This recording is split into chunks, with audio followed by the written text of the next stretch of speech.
Imagine being an undercover detective who infiltrates the deadliest underground games on Earth and ends the fight by disappearing into the shadows. That's Hwang Jun-ho.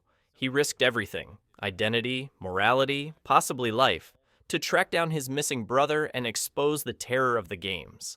But here's the twist. Jun-ho never surrendered. He walked away into an uncertain fate. He is one of Squid Game's few moral beacons. He infiltrated the death game on the island, found his brother's body, uncovered the VIPs, and survived. We watched in disbelief as he fell, but he came back. He sets out to find his brother after discovering he has mysteriously disappeared. Jun-ho believes his brother, In-ho, has become a participant in the Squid Game and manages to infiltrate the island to investigate. But he soon realizes his theory is only partly true. In-ho did participate in the game, but now he is the masked frontman. Silently, Jun-ho begins his search for the island. Armed only with fragments, coordinates, scraps from guard radios, and old masks, he combs through fishing villages, docks, and satellite maps. He teams up with former contestant Woo Seok, a man scarred by the games, and even Gi-hun, who returned with the goal of dismantling the system. But every lead turns cold, until, finally, they find it. The island. He's back, alive, and heading back to a world where his actions have severe legal repercussions. So what if he had been arrested after escaping? In this video, we'll estimate how long Jun-ho might face behind bars, based on Korean law, his actions during the series, and dramatic stakes he took. Let's break it down. Jun-ho parachuted into the games, walked through secret entrances, and crossed into off-limit zones, every step a felony. Under South Korean law, illegal entry onto private property could result in fines or up to 3 years in prison. But here's the kicker. He wasn't looking to steal. He was searching for his brother and exposing a criminal conspiracy. Typical sentence, up to 2 years in practical terms. Let's add 2 years to our tally. Jun-ho carried electronic equipment, phones, cameras, GPS, hidden devices used to gather evidence and record illegal activity. That falls under wiretapping and illegal surveillance legislation. Even with noble intent, possession could bring 2 to 5 years in prison, depending on severity and whether it compromised privacy or security.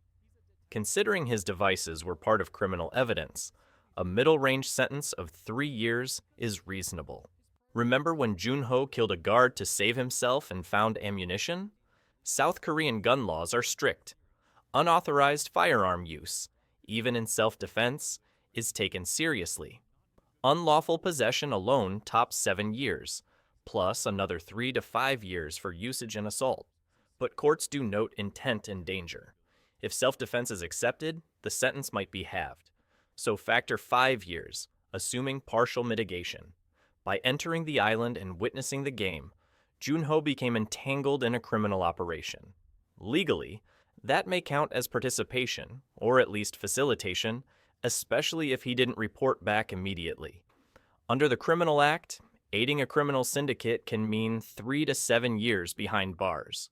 If the court deems his mission more exposure than collusion, we'd lean toward the lower end. 3 years. Jun-ho activated cameras and monitored contestants. Even if he was trying to expose the game, the act itself breaks serious surveillance laws in Korea. This adds another 2 to 4 years, depending on evidence collection and distribution. But there's a catch. Jun-ho's intent was crucial. Expose corruption, save lives, and bring eyes to justice. That weighs heavily in Korean courts. With mitigation and public sympathy, especially if his evidence leads to arrests, he might see a 1/3 reduction, lowering his total to roughly 10 to 11 years. This isn't just legal theory, it matters for storytelling. A 10-year sentence would explain why Jun-ho vanishes from view after Season 3. It leaves the door open. He's gone, but not gone for good. A decade later, could he return? Are there plot lines waiting in prison? Did Martha or his father visit him? These unanswered tensions build character arcs for seasons 4 and beyond.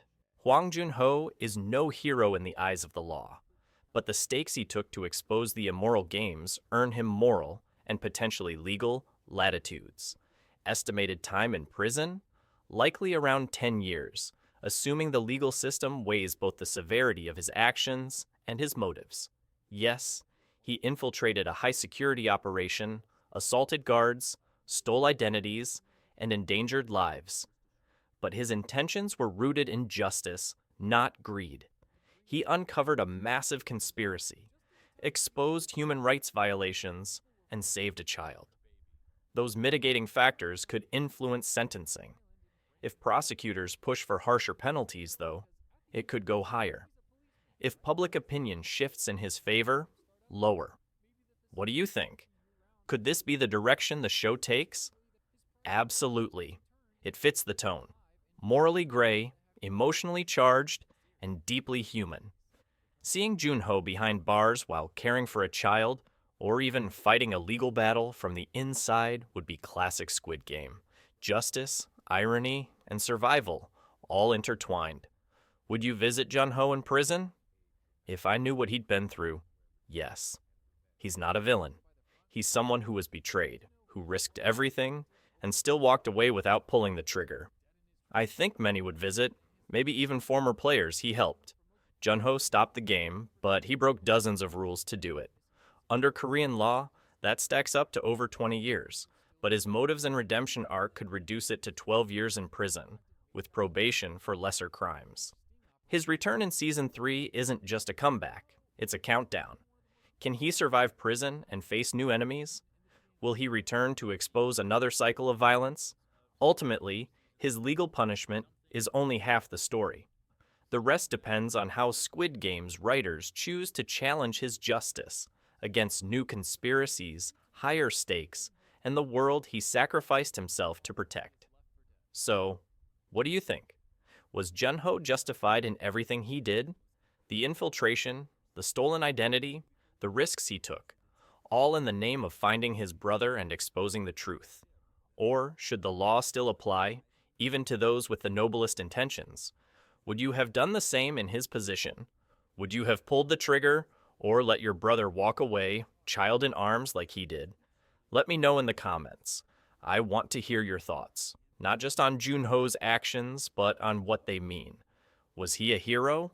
A traitor? A man crushed by the weight of the system, trying to do what's right in a world where right and wrong aren't so clear anymore? And if you're curious about what happens after, if you want to go deeper into what Jun-ho's prison arc could look like, the isolation, the guilt, the whispers of unfinished business, and the quiet moments where he raises a child in a place built to break men. If you want to explore whether he's done fighting or just getting started, then just say the word.